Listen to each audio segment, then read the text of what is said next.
terharu dan bangga juga dengan action diorang. Yang paling saya bangga adalah diorang tak minta izin saya tu. Benda yang paling saya bangga lah. So diorang tahu yang obviously saya akan bagi lah.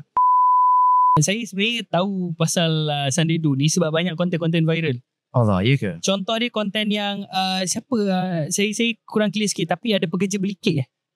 Oh ni apa, ada aunty tu beli kek. Aunty tu beli kek untuk diri dia sendiri kan. Ya. So benda tu memang fake ke betul-betul? Tak, benda tu real lah. Tak, itu bukan planted. Memang aunty tu dan pekerja Faris tanpa tanya Faris Betul. tu bagi kek tu kat aunty tu. Ya. Faris tak tolak gaji dia orang pula bagi kek free macam tu. Tak, saya bangga tu apa yang dia orang buat tu. Basically sebenarnya saya agak emosi kat masa tu saya tengah kerja kat event.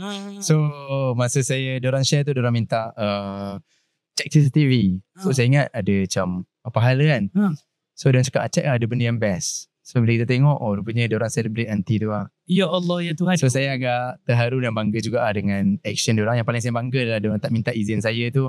Benda yang paling saya bangga lah. So diorang tahu yang obviously saya akan bagi lah.